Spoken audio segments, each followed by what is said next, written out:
രണ്ടുപേരും പാടാം. അതിൽ കൂടുതൽ പാടിക്കഴിഞ്ഞാൽ അവന്മാർ എന്നെ വന്ന് തല്ലും. ദൂരെ ഒരു മഴവില്ലിന്നീഴാം വർണ്ണം പോൽ തൂവൽ കവിളിണയിൽ നിന്മായാലാവണ്യം.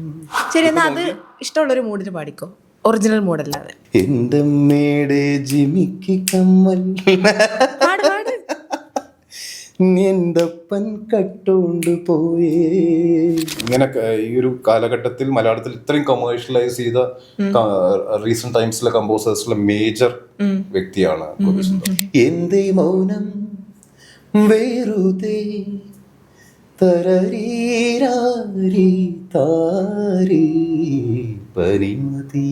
സിനിമകൾ ചെയ്യുന്ന ആളെന്ന നിലയിൽ ഞാൻ ചെയ്യുന്ന ഒരു കമ്പോസിഷനിൽ എൻ്റെ ഒരു അല്ലെങ്കിൽ ഈ ഒരു പ്രശ്നം കൂടെ ഉണ്ടായത് കൊണ്ട് എത്രയും പെട്ടെന്ന് എനിക്ക് സാറിനെ പാടിപ്പിക്കണം എന്നുള്ളത് വലിയൊരു ആഗ്രഹമായിട്ട് ഡെഫിനറ്റ് ആയിട്ടുണ്ട്. ജീവനിൽ അമൃതേക്കാനായി വീണ്ടും വൈശാഖേട്ടൻ ഏതൊരു ടോണ് ഞാൻ തിയേറ്ററിൽ ഇരിക്കുമ്പോൾ അത് മ്യൂട്ട് ചെയ്യാൻ പറഞ്ഞു. വൈശാഖേട്ട ആ ടോണ് ഞാൻ ഒരു രാത്രി മുഴുവൻ ആലോചിച്ചിട്ട് തപ്പി പരതിയിട്ട് കിട്ടിയൊരു ടോണാണെന്ന് പറയായിരുന്നു വൈശേട്ടനോട്. അപ്പൊ വൈശേട്ടൻ പറഞ്ഞു, അങ്ങനെയാണെങ്കിൽ നീ എന്റെ യൂട്യൂബ് ചാനൽ ഉണ്ടാക്കിയിട്ട് നീ ആ ടോൺ മാത്രം അപ്ലോഡ് ചെയ്തോളാം പറഞ്ഞു. സിനിമയ്ക്ക് ഏറ്റവും ആപ്റ്റ് ആ നായകന്റെ ഒരു ഇന്നർ കോംപ്ലിക്കേഷൻസ് എത്രമാത്രം ഹാർഡാണ്, എത്രമാത്രം ഭാരമേറിയാണ് അയാൾ നടക്കുന്നത്, അതിനെ മാത്രം ബേസ് ചെയ്തിട്ടായിരിക്കും ഞാൻ എല്ലാ സ്ഥലവും ചിന്തിക്കാം. റബേക്കയുടെ ഒരു സ്റ്റൈലിലൊന്ന് പാടി അല്ല അത് വെച്ച് ഞാൻ പിടിക്കാം, നോക്കട്ടെ. നമുക്ക് അങ്ങനെയൊക്കെയാണ് കമ്പോസ് ചെയ്യാൻ പറ്റുന്നത്. പുതുവർഷം കാണാൻ കവിളേലും.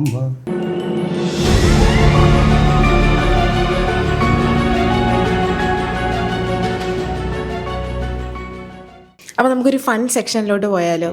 ഇത് വേറെ ഒന്നല്ല, പാട്ട് റിലേറ്റഡ് ആയതുകൊണ്ട് അത് റിലേറ്റ് ചെയ്ത് ഞാൻ ഉണ്ടാക്കിയതാണ്.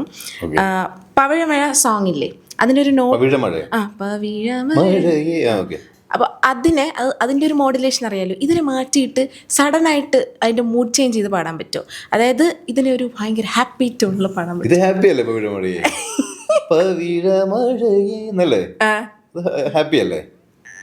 വേറെ ആ ഒരു ടോണിൽ പാടുമോ? ബാക്കി എന്താ ലിറിക്ക് അറിയില്ല. ലിറിക്ക് പറഞ്ഞാൽ എന്തെങ്കിലുമൊക്കെ ഞാൻ പാടാം. ഗൂഗിൾ ഇത് ശ്രീഹരി അല്ലേ? ജയഹരി, സോറി ജയഹരി. ഇത് വേറെ ട്യൂണിൽ പാടണമെന്നാണോ പറയുന്നത്? രണ്ടുപേരും പാടാം. അതിൽ കൂടുതൽ പാടിക്കഴിഞ്ഞാൽ അവന്മാർ എന്നെ വന്ന് തല്ലും. ശരി, 3 വരി. ദൂരെ ഒരു മഴവില്ലിന്നീഴാം വർണ്ണം പോൽ തൂവൽ കവിളിണയിൽ നിന്മായാലാവണ്യം. എന്തിനാ വെറുതെ? ഇടകളിൽ നിന്നോമൽ കാൽത്താളം നീയാ സ്വരജതിയിൽ ഈ മൗനം വാചാലം. ക്വിക്കായിട്ട് ഇങ്ങനെ പറ്റല്ലേ നിങ്ങൾക്ക്? അറിയില്ല, ഇത് ചിലപ്പോൾ ചീത്ത വിളിക്കുന്നുണ്ടാവും. എത്ര നല്ല പാട്ടിനെ നശിപ്പിച്ചെന്ന്. ഇല്ല, ഇതിപ്പോ ഞാൻ വേറെ നിവൃത്തിയില്ല, പെട്ടെന്ന് പറഞ്ഞു ലിറിക്ക് നോക്കി ഞാൻ പാടി, ആലോചിച്ചിട്ട് പോലുമില്ല. ഞാൻ ഉള്ളിലെ ടാലന്റ് ചെകഞ്ഞ് പുറത്തെടുത്തു എന്ന് വേണം പറയാൻ. കൊള്ളാം. ഇപ്പൊ അങ്ങനെ ഒരു കൊതി, ബാക്കി നോക്കാം. അടുത്ത പാട്ട് ജിമിക്ക് കമ്മൽ, മാസ് നമ്പറാണ്. അതിനെ റൊമാൻറ്റിക് ടോണിൽ ലിറിക്സ് എടുത്തോ? ലിറിക്ക് അതിലുണ്ടോ? ഇല്ല. എന്തൊക്കെ കാണണം നോക്കിക്കേ. ജിമിക്ക് കമ്മലിനെ റൊമാൻറ്റിക് ആക്കാനോ? ഷാനൊക്കെ മിക്കവാറും ഇല്ല, നമ്മളൊരു കമ്പോസറെ കിട്ടിക്കഴിഞ്ഞാലുണ്ടല്ലോ എല്ലാ രീതിയിലും യൂട്ടിലൈസ് ചെയ്യണം. ഞാൻ ഇന്ന് കമ്പോസ് ചെയ്യേണ്ട റൊമാൻറ്റിക് സോങ്ങിനെ പറ്റി തന്നെ ചിന്തിച്ചിട്ടില്ല. ഒരു പാട്ടൊന്നും ഉണ്ടാക്കേണ്ടതാ എനിക്ക്. ശരി, എന്നാ അത് ഇഷ്ടമുള്ളൊരു മൂഡിന് പാടിക്കോ, ഒറിജിനൽ മൂഡല്ലാതെ. എന്റെ അമ്മയുടെ ജിമിക്ക് കമ്മൽ എന്തപ്പൻ കട്ടോണ്ട് പോയേ. ഒരു പാട്ടൂടെ ലാസ്റ്റ്, അതോടെ കഴിഞ്ഞ് ഞാൻ പരിപാടി നിർത്താം. കർണാട്ടിക് ബാക്കിയൊന്ന് രണ്ടുപേരും കൂടെ പാടിക്കോ, അത് രസമുണ്ട്. കൊള്ളാമോ? കട്ടോണ്ട് പോയേ എന്തപ്പന്റെ ബ്രാൻഡി കുപ്പി എന്തമ്മ ഇതിനെ ചുതീർത്തേ. നമുക്ക് എന്നിട്ട് ഹരി ശിവരാമകൃഷ്ണൻ കൊണ്ട് അത് പാടിപ്പിക്കാം. അടിപൊളി, സൂപ്പർ. ഒരു പാട്ടും കൂടെ. ഓക്കെ, ഒറ്റ പാട്ടും കൂടി. മഴത്തുള്ളികൾ പൊഴിയും. അതിനെ പൊഴിഞ്ഞിടും ഈ നാടൻ. ആ പാട്ടിനെ മഴത്തുള്ളികൾ പൊഴിഞ്ഞിടുമീ നാടൻ വഴി. അത് ഒറിജിനൽ. ഇതിനൊരു മോഡേണൈസ്ഡ് വേർഷൻ ആയിട്ട് പാടും. അത് മോഡേൺ ആയിട്ടാണ് ചെയ്തിരിക്കുന്നത്. ആ പാട്ട് എനിക്ക് ഭയങ്കര ഇഷ്ടമാണ്. അത്യാവശ്യം മോഡേണൈസ് ആയിട്ട് തന്നെയാണ് ആ പാട്ട് ഇരിക്കുന്നത്. അതിന് വേറെ ഏതെങ്കിലും രീതി പാടാൻ പറ്റുമോ? അത് എന്തിനാണ് ഇങ്ങനെ പാടിച്ചിട്ട്? ഒരു രസം. അത് കമ്പോസേഴ്സിനോട് ചെയ്യുന്ന ഡിസ്റെസ്പെക്ട് ആയിട്ട് തോന്നില്ല കാണുന്നവർക്ക്. അങ്ങനെ തോന്നുന്നു. പിന്നെ എത്ര നന്നായിട്ടാണ് മഴത്തുള്ളികൾ ചെയ്ത് വെച്ചിരിക്കുന്നത്. ഇപ്പൊ ഇഗ്നേഷ്യസ് സാറല്ലേ ചെയ്തിരിക്കുന്നത്, ആ ടീമാണ് ചെയ്തിരിക്കുന്നത്. പാടാൻ പറ്റുമെങ്കിൽ മതിയില്ലേ, കുഴപ്പമില്ല. മഴ എന്താ കൊണ്ടുപോയി മഴത്തുള്ളികൾ. എന്നാ വേറെ ഏതെങ്കിലും ഒരു എന്റെ അമ്മയുടെ ജിമ്മിക്ക് കമ്മൽ ഒരു ഫാസ്റ്റ് നമ്പർ ആയതുകൊണ്ട് നമുക്ക് അതിനെ കർണാട്ടിക് ആക്കാം. അപ്പോൾ ഇത് പക്ഷെ നല്ലൊരു മെലഡി ആയിട്ട് ഇരിക്കുന്നതുകൊണ്ട് അതിനെ നമ്മൾ വികൃതമാക്കാൻ പാടില്ലല്ലോ. മെലഡി ആയിട്ട് മെലഡി അല്ലാത്ത വേറെ ഏതെങ്കിലും പാട്ട് ഇതുപോലെ ട്രാൻസ്ഫോം ചെയ്യാൻ ഒരു സോങ് കൂടെ, അത് കഴിഞ്ഞ് നമുക്ക് സെക്ഷൻ. അടുത്ത പാട്ട് അടുത്ത പാട്ട് അടിച്ചുപൊളി. Vasco da Gama went to the drama. Vasco ഡ ഗാമ. അതിന് വേറെ ഏതെങ്കിലും ഒരു ടോണിലും കൂടെ ആക്കിയാൽ മതി. റെബേക്കയുടെ ഒരു സ്റ്റൈലിലൊന്ന് പാടി. അയ്യോ, എനിക്ക് ഞാൻ പിടിക്കാം, നോക്കട്ടെ. നമുക്ക് അങ്ങനെയൊക്കെയാണ് കമ്പോസ് ചെയ്യാൻ പറ്റുന്നത്. ഇപ്പൊ ഞാൻ ചെയ്യുന്ന ഒരു തമിഴ് പടത്തില് ഇപ്പൊ ഞാൻ ഒരു ട്രംപറ്റിൽ ഒരു ഹീറോയിക് മ്യൂസിക് ഉണ്ടാക്കാൻ പറഞ്ഞു ഡയറക്ടറിനെ എന്ന് പാടി തന്നെ. അത് വെച്ച് ഞാൻ പിടിച്ചതാ. അപ്പൊ അവരുടെ ഒരു ഐഡിയ നമുക്ക് കിട്ടും, ലേമാന്റെ ഒരു തോട്ട്. അപ്പൊ അതുപോലെ റെബേക്കയുടെ ഒരു സംഭവം വരട്ടെ. ഓക്കേ, അപ്പൊ നമ്മൾ അടുത്ത സെക്ഷനിലേക്ക് കടക്കാം. പാടുന്നേ. എനിക്ക് പാടാൻ അറിയില്ല കേട്ടോ. ഈ താളത്തിൽ പാടിയോ? Vasco da Gama went to the drama, പുതുവർഷം കാണാൻ കവിളേലുമ്മ. എന്തുവാ ഇത്? ഇത് ഞാൻ പാടി എന്റെ അമ്മയുടെ ജിംകി കമ്മലിന്റെ അതേ റൂട്ട് തന്നെ പിടിച്ചതാ. ഞാൻ പാടി ആ സെക്ഷൻ നമുക്ക് അവസാനിപ്പിക്കാം. ഓക്കെ, ഞാൻ 3 കമ്പോസേഴ്സിന്റെ പേര് പറയും. അല്ല, ഇനി ഗൂഗിളൊന്നും നോക്കണ്ട, ഒന്നുമില്ല. ഇനി അങ്ങനത്തെ പരിപാടിയില്ല. എൻ്റെ അടുത്ത് ചെയ്യാൻ പറയും, എനിക്ക് വയ്യ. ഓക്കെ, 3 കമ്പോസേഴ്സിന്റെ പേര് പറയാം. ഇവരുടെ ബെസ്റ്റ് ക്വാളിറ്റി, ഇപ്പം സോങ്ങിന്റെ കമ്പോസിങ്ങിന്റെ കാര്യത്തിലാണെങ്കിൽ അങ്ങനെ പറയണം. ഗോപി സുന്ദർ.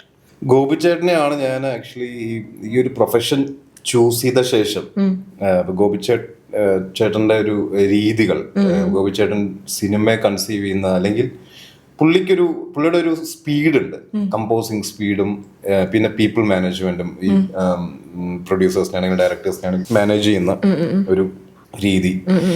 ഇതൊക്കെ ഞാൻ പലപ്പോഴും കണ്ടിട്ടുണ്ട്, നേരിട്ട് കണ്ടിട്ടുണ്ട്. അപ്പൊ എനിക്ക് ഭയങ്കരമായിട്ട് അത് ഇൻസ്പയർഡ് ആവാറുണ്ട്. പിന്നെ എന്താ പറയാ, അടുത്ത വെള്ളിയാഴ്ച പടം റിലീസാണെങ്കിലും തിങ്കളാഴ്ചയും ടെൻഷൻ ഇല്ലാതെ കുലുങ്ങാതെ നിൽക്കുന്ന ഗോപിച്ചേട്ടനെ. അപ്പൊ അതുകൊണ്ട് എനിക്കത് ഭയങ്കരമായിട്ട് എന്നാ പ്രൊഡക്റ്റ് വൈസ് മോശമാവാറില്ല ഗോപിച്ചേട്ടന്റെ പ്രൊഡക്റ്റ്. എത്ര പടങ്ങൾ ചെയ്താലും എല്ലാത്തിനും ഗോപിച്ചേട്ടൻ്റെതായ ഒരു എലമെന്റും സ്റ്റാൻഡേർഡ്സും ഐഡന്റിറ്റി ഇല്ലാതെ ഒരു പ്രൊഡക്റ്റും അങ്ങനെ ഇറങ്ങിപ്പോലും ഞാൻ കണ്ടിട്ടില്ല. ഇന്ന് ഞാൻ പറയുന്നു, ഗോപിച്ചേട്ടൻ കംബാക്ക് ചെയ്ത് പടങ്ങൾ ചെയ്തു തുടങ്ങിയാൽ നമ്മളെല്ലാം ചിലപ്പോൾ കുറച്ച് വീട്ടിലിരിക്കും എന്ന് പറഞ്ഞ വരെ. അപ്പോൾ ഗോപിച്ചേട്ടൻ അത്രയും ഞാൻ റെസ്പെക്ട് ചെയ്യുന്ന ഒരു പേഴ്സണാലിറ്റിയാണ്. അപ്പം ഞാൻ ഇന്നാൾ കണ്ടപ്പോഴും എൻ്റെ വൈഫും പറയുമായിരുന്നു ഗോപിച്ചേട്ടനോട്, അന്ന് ഞങ്ങൾ മീറ്റ് ചെയ്തപ്പോൾ പറയുമായിരുന്നു, ഏറ്റവും കൂടുതൽ ചേട്ടനെ ഫോളോ ചെയ്തിട്ട് കമ്പോസറായ ഒരാളാണെന്ന് പറയുന്നത്. അപ്പൊ അങ്ങനെ ഒരു പരിപാടിയുള്ള ഒരു മനുഷ്യനാണ്. പിന്നെ ഭയങ്കര കൂളാണ് ഫുൾ ടൈം. ഞാൻ ഈ അപ്പോഴേ പറഞ്ഞ സ്ട്രെസ്സും കാര്യങ്ങളും ഗോപിച്ചേട്ടൻ എടുക്കണം എനിക്ക് തോന്നുന്നില്ല.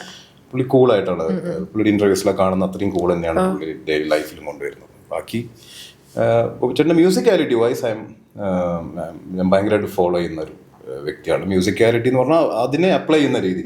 എന്തൊക്കെ തിരക്കുണ്ടെങ്കിലും പുള്ളിയുടെ വരുന്ന മെലഡീസ്, ഇപ്പൊ നീ മുകിലോ പോലത്തെ ഒരു മെലഡി വരുമ്പോൾ അവിടെ ലോസ്റ്റ് ആണ്, ബാക്കിയെല്ലാം തീർന്ന്.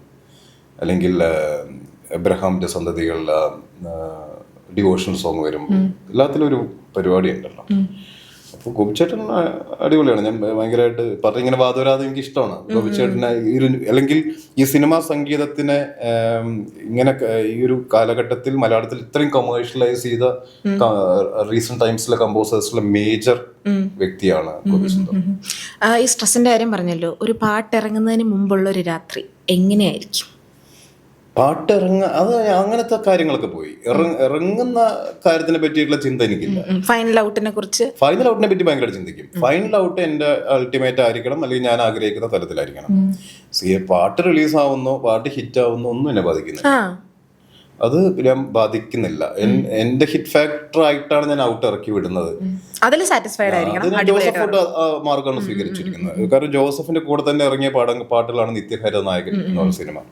ആ 2 സിനിമ എന്റെ ഒരു ദിവസം റിലീസായ സിനിമകളാണ്. അപ്പോൾ ഈ 2 സിനിമയുടെ പാട്ടുകൾ അറ്റ് എ ടൈമാണ് ഇറങ്ങിക്കൊണ്ടിരുന്നത്. ഒന്ന് ഭയങ്കര ഹിറ്റ് ആവുന്നുണ്ട്, ഒന്ന് അത്ര ആരും സംസാരിക്കുന്നില്ല. അപ്പൊ വിജയവും പരാജയവും ഒക്കെ ഞാൻ ആദ്യമേ കണ്ടിട്ടാണ് നമ്മുടെ ഒരു തുടക്കവും. പിന്നെ ഈ പറഞ്ഞ പോലെ അമ്മയുടെ വേർപാടിന്റെ സമയമായതുകൊണ്ട് എനിക്ക് വിജയത്തിൽ മതിമറക്കുന്ന ഒരു സമയവുമായിരുന്നില്ല. അതായത് യൂട്യൂബിന്റെ ഉള്ളിലത്തെ പരിപാടികൾ പോലും ഞാൻ കൂടുതലായിട്ട് ഫോക്കസ്ഡ് ആയിരുന്നില്ല. ഈ ട്രെൻഡിങ് എന്ന് പറഞ്ഞ സമ്പ്രദായം ഉണ്ടെന്ന് ഞാൻ അറിഞ്ഞത് എന്റെ പാട്ടിൽ കൂടെയാണ്. അപ്പോ എന്റെ എല്ലാ പാട്ടിലും ട്രെൻഡിങ്ങിൽ ഓടിക്കൊണ്ടിരിക്കുമ്പോൾ ഇങ്ങനത്തെ പരിപാടിയൊക്കെ ഉണ്ടല്ലോ യൂട്യൂബിൽ, ഞാൻ ചിന്തിച്ചു തുടങ്ങിയതൊക്കെ അപ്പോഴാണ്. അപ്പോ എന്നിൽ കൂടെ തന്നെയാണ് ഞാൻ പലതും അറിഞ്ഞിട്ടുള്ളത്. ഇത്രയൊക്കെ വലിയ വിജയങ്ങൾ ഉണ്ടെന്നും സ്പോട്ടിഫൈയിലും ഈ പറഞ്ഞ രാഗ, ഗാന, ഹംഗാമ അല്ലെങ്കിൽ ആപ്പിൾ മ്യൂസിക്, യൂട്യൂബ് മ്യൂസിക് ഇതിലൊക്കെ പോകുന്ന സ്ട്രീമിങ്ങിനെ കുറിച്ചും ഒക്കെ അറിഞ്ഞാൽ എന്റെ പാട്ടിൽ കൂടെയാണ്. ഒത്തിരി മില്യൺസ് ഒക്കെ ഉണ്ടല്ലോ ഇങ്ങനെയൊക്കെ ഓരോ പാട്ടിനും വ്യൂസും ഫോളോവേഴ്സും ഒക്കെ ഉണ്ടല്ലോ എന്ന് ഞാൻ കൂടുതൽ ശ്രദ്ധിക്കാൻ തുടങ്ങിയത് എന്റെ പാട്ടുകളിൽ കൂടെ തന്നെയാണ്, ജോസഫിൽ കൂടെ തന്നെയാണ്. അപ്പോ അങ്ങനെയാണ് അത്.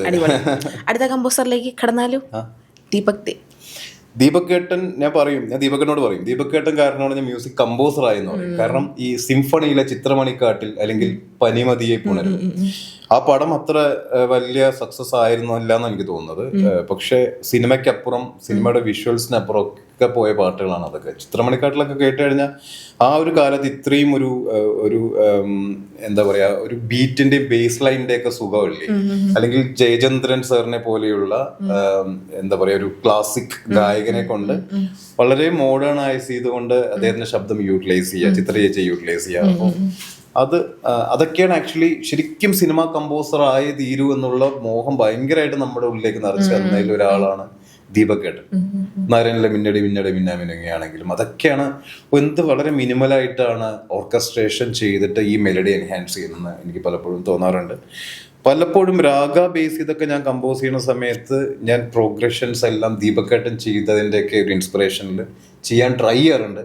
അദ്ദേഹം ലെജൻഡാണ്. അത് എത്തിപ്പെടുന്നുണ്ടോ ഞാൻ എന്നുള്ളത് എനിക്കറിയില്ല. പലപ്പോഴും റൊമാൻറ്റിക് സോങ്, ചെറിയ കർണാട്ടിക് ചായവൊക്കെ വരുന്ന സമയത്ത് അതിനെ മോഡേണൈസ് ചെയ്യുമ്പോൾ എപ്പോഴും എൻ്റെ മനസ്സിലെ ചിന്ത ദീപക് ഏട്ടൻ ചെയ്ത പോലത്തെ പരിപാടി, പുഞ്ചിരി തഞ്ചും പോലത്തെ പാട്ട്, പനിമതിയെ പുണരും, പനിമതിയെ പുണരും തളിരാമ്പൽ പൂവേ നീ പവനവനോടണയാൻ തുനിയുകയാണോ എന്തേ മൗനം വെറുതെ തരരീരാരി താരി പരിമതിയെ പുണരും. ഭയങ്കര ഇഷ്ടമാണ് ആ സോങ്. ദാസേട്ടൻ്റെ ശബ്ദം വെച്ചിട്ട് ഒരു പിയാനോ ബാക്കിംഗ് വെച്ചുകൊണ്ട് ഒരു വളരെ സെൻസിബിൾ ആയിട്ടുള്ള ഒരു melody, as A Carnatic music പഠിച്ച ഒരാളെന്നുള്ള നിലയിൽ ഇതിൻ്റെ ഒരു ബ്ലെൻഡ്, ഈ സൗണ്ടിങ്ങിൻ്റെ ഒരു എക്സ്റ്റസി ദീപകേട്ടൻ്റെ എല്ലാ വർക്ക്സിലും ഉണ്ട്. അതോടൊപ്പം മെലഡിക്ക് കൊടുക്കുന്ന ഈ ഒരു പ്രാധാന്യം, നമ്മൾ പ്രതീക്ഷിക്കാത്തൊരു അറേഞ്ച്മെന്റും. അപ്പോൾ ദീപകേട്ടൻ എന്നും എനിക്ക് തോന്നുന്നു, ഇപ്പൊ സുഷിനും പറയുന്നത് ഞാൻ കേട്ടിട്ടുണ്ട് പല സ്ഥലങ്ങളിലും. ദീപകേട്ടൻ്റെ കൂടെ സുഷിൻ പോയി വർക്ക് ചെയ്തിട്ടുണ്ട്. അപ്പോൾ ഞാൻ സുഷിനും കൂടെ പണ്ട് ജോസഫ് കഴിഞ്ഞ സമയത്ത് ഞങ്ങൾ ഒരു വനിതയിൽ ഇന്റർവ്യൂ കൊടുക്കാനായിട്ട് പോയ സമയത്തും സുഷിൻ വാദോരാതെ സംസാരിച്ച ഒരു കാര്യമാണ് ദീപകേട്ടൻ്റെ കൂടെയുള്ള എക്സ്പീരിയൻസ്. എനിക്ക് ഭയങ്കര സന്തോഷമുള്ള, ദീപകേട്ടൻ ആണ് ഒരു പക്ഷേ ചിലപ്പോൾ സിനിമ മ്യൂസിക് കമ്പോസർ ആവണം എന്ന് ആഗ്രഹിക്കുന്ന ഒരു വിത്ത് പാകി തന്ന അദ്ദേഹത്തിന്റെ പാട്ടുകളാണ്. അടിപൊളി. അടുത്തതായിട്ട് ജേക്സ് ബിജോയ്. ജേക്സ് ഏട്ടൻ എന്താ പറയാ, ജേക്സ് ഏട്ടൻ നമ്മൾ കാണുന്ന ഒരു ക്വാളിറ്റി എന്ന് പറഞ്ഞാൽ ഈ അപ്പോഴേ ഗോപിച്ചേട്ടൻ്റെ കാര്യം പറഞ്ഞ പോലെയാണ്. ജേക്സ് ഏട്ടൻ he's doing big movies parallelly. അപ്പോൾ ഹൗ ഹീസ് മാനേജിങ് എന്നുള്ളൊരു കാര്യം എന്നും ഞാനിങ്ങനെ ചിന്തിക്കാറുണ്ട്. അപ്പോൾ അതുമാത്രം ജേക്സ് ഏട്ടൻ സ്ട്രെസ് എടുക്കുന്ന ആളുമാണ്. പക്ഷെ ജേക്സ് ഏട്ടൻ സ്ട്രെസ് എടുത്താലും ജേക്സ് ഏട്ടൻ ഇഷ്ടപ്പെടുന്ന ആ ഒരു എക്സാക്ട് പോയിന്റ് എത്തുന്നവരെ സാധനം പുറത്തേക്ക് പോകില്ല. എത്ര സിനിമകൾ ചെയ്യണമെങ്കിലും, എത്ര ക്വാണ്ടിറ്റി ഓഫ് ഫയൽസ് മാനേജ് ചെയ്യുകയാണെങ്കിലും ജേക്സ് ഏട്ടൻ ഹാപ്പി ആവുന്ന അൾട്ടിമേറ്റ് എത്താതെ ഒരു സാധനം അവിടെ നിന്ന് പുറത്തേക്ക് പോകില്ല. അത് ജേക്സ് ഏട്ടൻ നമ്മൾ കാണുന്ന ഒരു വലിയ ക്വാളിറ്റിയാണ്. പിന്നെ റീസെന്റ് പോലും അദ്ദേഹം ഇത്രയും സിനിമകൾ ചെയ്യുമ്പോൾ, റീസെന്റ് ബോംബെ പോസിറ്റീവ് എന്ന് പറഞ്ഞ എൻ്റെ സിനിമയിൽ ഒരു പാട്ട് ഇറങ്ങി, തൂമഞ്ഞു പോലെ എൻ്റെ കൺപീലിയിൽ എന്ന് പറഞ്ഞിട്ട്, വിജയ് യേശുദാസ് പാടിയ പാട്ട്. അപ്പോൾ ജേക്സ് ഏട്ടൻ ഇങ്ങോട്ട് എനിക്ക് മെസ്സേജ് അയച്ചു recent, Ranjan nice song dear, കൊള്ളാം, കീപ് ഇറ്റ് അപ്പ് എന്നൊക്കെ പറഞ്ഞു. ഞാനൊരു ഇത്രയും തിരക്കിന്റെ ഇടയിൽ അദ്ദേഹം ആ പാട്ടൊക്കെ കേട്ട് ഈ പറഞ്ഞ കൊളീഗ്സ് അല്ലെങ്കിൽ കൂടെ വർക്ക് ചെയ്യുന്ന അല്ലെങ്കിൽ ഈക്വലായിട്ട് നമ്മൾ സിനിമകൾ ചെയ്തുകൊണ്ടിരിക്കുന്ന ആൾക്കാർ തന്നെയാണ്. പക്ഷെ അതിനുവേണ്ടി സമയം കണ്ടെത്തി ജേക്സ് ഏട്ടൻ മെസ്സേജ്. അപ്പൊ അത് ഹിസ് ക്വാളിറ്റി. അപ്പോൾ അങ്ങനെ അഡ്മയർ ചെയ്യുന്ന ഒരു പേഴ്സൺ കൂടിയാണ്. പിന്നെ ഡെഫിനറ്റ്ലി മ്യൂസിക്കാലിറ്റി, പിന്നെ ജേക്സേട്ടന്റെ ശബ്ദത്തിന്റെ ആ ഒരു പവർ എനിക്ക് ഭയങ്കര ഇഷ്ടമാണ്. ജേക്സേട്ടൻ ബാക്ക്ഗ്രൗണ്ട് സ്കോറിൽ ഹം ചെയ്യുമ്പോൾ അതിന്റെ ഒരു പവർ ഉണ്ടാവാറുണ്ട്. സോ അതും എനിക്ക് ഭയങ്കര ഇഷ്ടമാണ്. പിന്നെ പണ്ടേ ജേക്സേട്ടൻ മലയാളി എന്നൊക്കെ പറഞ്ഞ ആൽബത്തില് വിനീതേട്ടനും ഷാനിക്കയും ഒക്കെ ഉള്ള അതില് ജേക്സേട്ടന്റെ ശബ്ദം അന്നേ ഞാൻ ശ്രദ്ധിക്കുമായിരുന്നു. വളരെ ഡിഫറെന്റ് ആണ്, ഒരു വെസ്റ്റേണൈസ് ചെയ്തുകൊണ്ടുള്ള ഒരു പരിപാടി, എന്നാൽ മലയാളിക്ക് ഇഷ്ടമുള്ള ഒരു പരിപാടിയാണല്ലോ എന്ന് ഞാൻ ചിന്തിക്കാറുണ്ടായിരുന്നു. ഇപ്പൊ ഏതെങ്കിലും ഒരു സിംഗറിന്റെ കൂടെ പാടണം, കൊളാബ് ചെയ്യണം എന്ന് ആഗ്രഹമുള്ള ഏതെങ്കിലും ഒരാളെ പറയാൻ പറ്റത്തുള്ളൂ? സിംഗറോ? സിംഗർ എനിക്ക് ഹരിജി എന്നും മനസ്സിലുള്ള ഒരു സിംഗറാണ്. പക്ഷെ അദ്ദേഹം ഇപ്പൊ അത്ര അധികം നമ്പേഴ്സ് ഒന്നും പാടുന്നില്ല എന്ന് എനിക്ക് തോന്നുന്നു. പക്ഷെ അതിന് പറ്റിയൊരു സംഭവം വരുമായിരിക്കും. ഹരിജി പാടിക്കണം. ഓക്കെ. ഗുരുതുല്യനായ ഒരാളുമായിട്ടുള്ള ഒരു ഇഷ്യൂ അതിനെപ്പറ്റി പറഞ്ഞിട്ടുണ്ടായിരുന്നു MG ശ്രീകുമാർ സർ. പിന്നീട് അത് ചെറിയൊരു തെറ്റിദ്ധാരണയുടെ പുറത്ത് വന്നൊരു കാര്യമാണെന്നുള്ളതാണ് ഞാനൊരു ഇന്റർവ്യൂവിൽ കണ്ടത്. അപ്പൊ അത് ഓപ്പണായിട്ട് പറഞ്ഞ ശേഷം അദ്ദേഹം കാണുകയോ? ഒന്നും ഉണ്ടായിട്ടില്ല. ഞാൻ വെയിറ്റ് ചെയ്യുന്നുണ്ട്. ഞാൻ കണ്ടുമുട്ടും സാറിനെ ഞാൻ വെയിറ്റ് ചെയ്യുന്നുണ്ട്. ഇഷ്യൂ അത് തന്നെയാണ്. അതിൽ വേറെ എന്തെങ്കിലും ആഡപ്പ് ചെയ്യാനുണ്ടോ? ആഡപ്പൊന്നുമില്ല. അന്നല്ല, ഞാൻ ആ ഫ്ലോയിൽ അങ്ങ് പറഞ്ഞു പോയി. പക്ഷെ അത് ആ പറഞ്ഞതും അത് ആക്ച്വലി ക്ലാരിറ്റി വരുത്താനാണ് ട്രൈ ചെയ്തത്. ആ പറഞ്ഞതും ഇഷ്യൂസിലേക്ക് പോയിട്ടുണ്ടോ എന്ന് എനിക്ക് അറിയില്ല ഇപ്പോഴും. അപ്പോൾ അത് പോവാതിരിക്കണം എന്നാണ് ഞാൻ ആഗ്രഹിക്കുന്നത്. സോൾവ് ആവാൻ വേണ്ടി പറഞ്ഞ കാര്യങ്ങളാണ്. കൺക്ലൂഡ് ചെയ്യാൻ വേണ്ടിയിട്ടും അത് നേരിട്ട് പറയാൻ അവസരം കിട്ടാത്ത കൊണ്ട് പറഞ്ഞു പോയൊരു കാര്യമാണ്. അപ്പൊ അതിന്റെ പേരിലും എന്തെങ്കിലും പ്രശ്നമോ എന്തെങ്കിലും നടക്കുന്നുണ്ടോ എന്ന് എനിക്കറിയില്ല. അങ്ങനെ നടക്കുകയാണെങ്കിൽ അത് വളരെ നിർഭാഗ്യകരമായിട്ടുള്ള കാര്യമാണ്. അപ്പോൾ അത് ഇപ്പോഴും അൺസോൾവ്ഡ് ആയിട്ട് തന്നെയാണ് ഇരിക്കുന്നത്. സോൾവ് ചെയ്യണമെന്ന് ആഗ്രഹിക്കുന്നു, നേരിട്ട് കാണണമെന്ന് ഞാൻ ഭയങ്കരമായിട്ട് ആഗ്രഹിക്കുന്നുണ്ട്. ഡെഫിനറ്റ്ലി അടുത്ത് ഞാൻ സംഭവിക്കും. എനിക്ക് പാടിപ്പിക്കുകയും വേണം സാർ, അതെന്റെ ഒരു വലിയ ആഗ്രഹമാണ്. കാരണം സാറ് പാട്ട് പാടിയിട്ടാണ് എന്റെ സിനിമാ ജീവിതം തുടങ്ങിയത്. നിത്യഹരനായകന്റെ ആദ്യത്തെ പ്ലേ ബാക്ക് സിംഗർ ഞാൻ പാടിപ്പിക്കുന്നത് MG സാറാണ്. അതായത് നീലരാവിലായി വിരിഞ്ഞ പൂവേ എന്ന് പറഞ്ഞ പാട്ടാണ്. ഇപ്പോഴും എൻ്റെ മോനൊക്കെ ഉറങ്ങുന്നത് പലതും MG സാറുടെ പാട്ടിൽ കേട്ടിട്ടൊക്കെയാണ് ഞങ്ങളെല്ലാവരും. അപ്പൊ അതുകൊണ്ട് തന്നെ അദ്ദേഹത്തിനെ ഇനിയും പാടിപ്പിക്കാനൊക്കെ പറ്റണം എന്നൊക്കെ പറയുന്നത് ഒരു വലിയൊരു ലക്ഷ്യവും ആഗ്രഹമൊക്കെ ആയിട്ടിരിക്കുന്ന കാര്യമാണ്. സിനിമകൾ ചെയ്യുന്ന ആളെന്ന നിലയിൽ ഞാൻ ചെയ്യുന്ന ഒരു കമ്പോസിഷനിൽ എൻ്റെ ഗുരു അല്ലെങ്കിൽ ഈ ഒരു പ്രശ്നം കൂടെ ഉണ്ടായത് കൊണ്ട് എത്രയും പെട്ടെന്ന് എനിക്ക് സാറിനെ പാടിപ്പിക്കണം എന്നുള്ളത് വലിയൊരു ആഗ്രഹമായിട്ട് ഡെഫിനറ്റ് ആയിട്ടുണ്ട്. അങ്ങനെ തന്നെ സംഭവിക്കും. ഓക്കെ, ഫാമിലിയെ കുറിച്ച് പറഞ്ഞല്ലോ.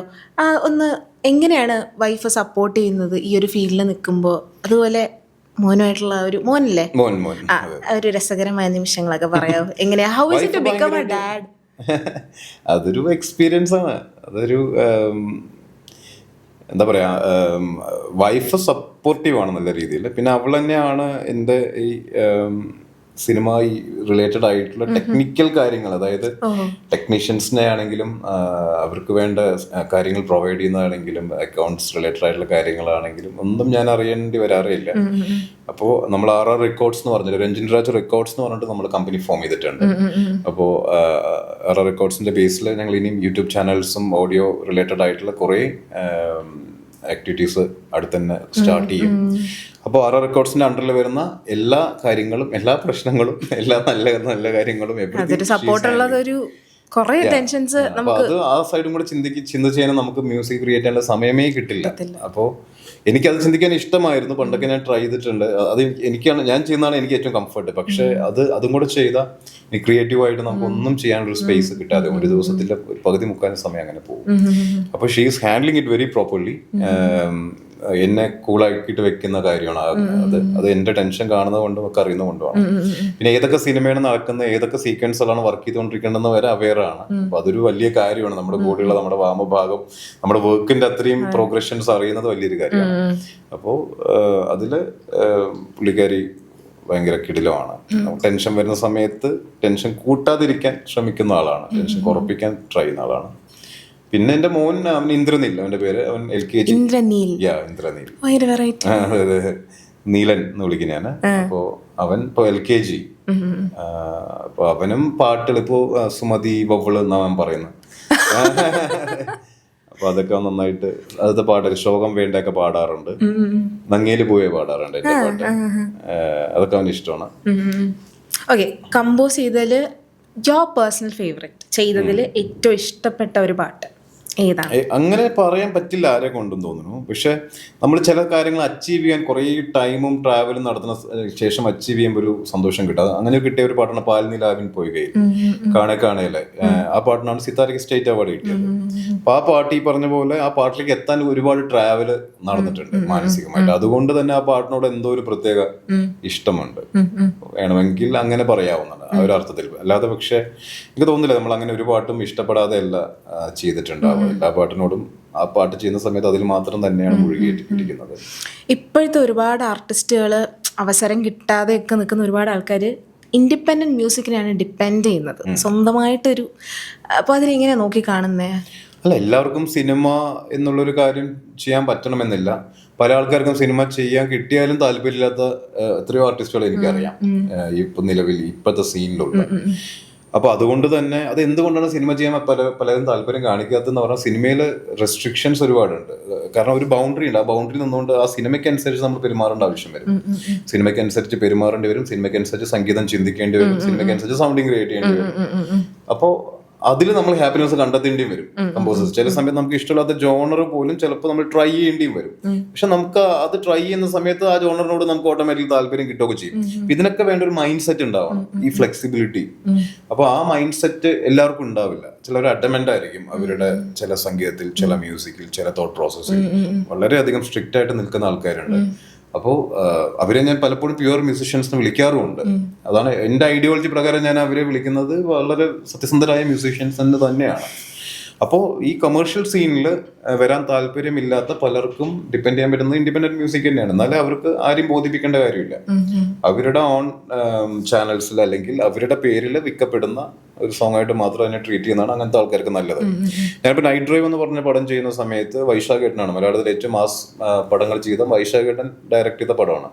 അപ്പോൾ വൈശാഖേട്ടൻ ഏതൊരു ടോണ് ഞാൻ തിയേറ്ററിൽ ഇരിക്കുമ്പോൾ അത് മ്യൂട്ട് ചെയ്യാൻ പറഞ്ഞു. ഞാൻ വൈശാഖേട്ട ആ ടോണ് ഞാൻ ഒരു രാത്രി മുഴുവൻ ആലോചിച്ചിട്ട് അല്ല തപ്പി പരതിയിട്ട് കിട്ടിയൊരു ടോണാണെന്ന് പറയായിരുന്നു വൈശേട്ടനോട്. അപ്പൊ വൈശേട്ടൻ പറഞ്ഞു, അങ്ങനെയാണെങ്കിൽ നീ എന്റെ യൂട്യൂബ് ചാനൽ ഉണ്ടാക്കിയിട്ട് നീ ആ ടോൺ മാത്രം അപ്ലോഡ് ചെയ്തോളാം പറഞ്ഞു. മനസ്സിലായില്ലേ? അപ്പൊ that cinema. As a director പുള്ളിക്കത് വേണ്ട, അത്രേ ഉള്ളൂ. അപ്പൊ കട്ട് ചെയ്യേണ്ട മനസ്സ് എനിക്ക് ഉണ്ടാവണം. Okay, mute it. അല്ല പക്ഷെ അതാണ് ഗോപിച്ചേട്ടനിൽ കണ്ട ഒരു ക്വാളിറ്റി. അവിടെയാണ് ഗോപിച്ചേട്ടൻ അഡ്മയർ ചെയ്യുക. എന്നെ കൊണ്ട് ഗോപിച്ചേട്ടനോട് വർക്കുന്ന ആൾക്കാർ വരും. അങ്ങനത്തെ ഒരു സെന്റിമെന്റ്സ് ഇല്ല, ഓക്കെ വേണ്ടെങ്കിൽ വേണ്ട എന്ന് പറയും. അപ്പൊ സിനിമ സീനിൽ നിൽക്കുന്ന സമയത്ത് ആ മൈൻഡ് സെറ്റ് ആക്റ്റീവ് ആക്കണം. അപ്പൊ നൈറ്റ് ഡ്രൈവ് ഒക്കെ ചെയ്യുന്ന സമയത്ത് ഞാൻ ആ സമയത്ത് കുറച്ച് പടങ്ങൾ ചെയ്തുള്ളൂ. ഇപ്പൊ നമ്മൾ കുറച്ച് കൂടുതൽ പടം ചെയ്യുന്നുണ്ട്. അപ്പൊ അന്നേ വൈശാഖന്റെ നിന്നൊക്കെ കിട്ടുന്ന അത്തരം ഇൻപുട്സ് നമുക്ക് പല സിനിമകൾ ഇനി അങ്ങോട്ട് ഭയങ്കര ഗുണമാവും. അവരെന്താണോ പറയുന്നത് കൊടുക്കുക എന്നുള്ളതാണ് അതിന്റെ ഒരു പോയിന്റ്. വൈശാഖ് സപ്പോർട്ടീവ് ആയിരുന്നു ഭയങ്കരമായിട്ട്. ഞാൻ ഈ ഒരു ഇൻസിഡന്റ് ആയിട്ട് പറഞ്ഞത്, ഇതിനൊരു എക്സാമ്പിൾ ആയിട്ട് പറഞ്ഞു. അതായത് നിനക്കത് മാറ്റാനേ താല്പര്യമില്ലെങ്കിൽ നീ അതിനു വേണ്ടി നീ വേറെ എന്റെ ഒരു യൂട്യൂബ് ചാനൽ ഉണ്ടാക്കിയിട്ട് അങ്ങനെ ഒരു മ്യൂസിക് ഉണ്ടാക്കണം. സിനിമയ്ക്ക് ആവശ്യമില്ല എന്നുള്ളതാണ്. അപ്പോൾ നീ അത് വേണ്ടെന്ന് വെക്കുക എന്നുള്ളതേ ഉള്ളൂ എന്ന് പറഞ്ഞത് വളരെ വാല്യൂബിൾ ആയിട്ടുള്ള കാര്യമുണ്ട്. Cinema it's based on director and producer, ഇവരൊക്കെ ബേസ് ചെയ്തിട്ട് തന്നെയാണ്.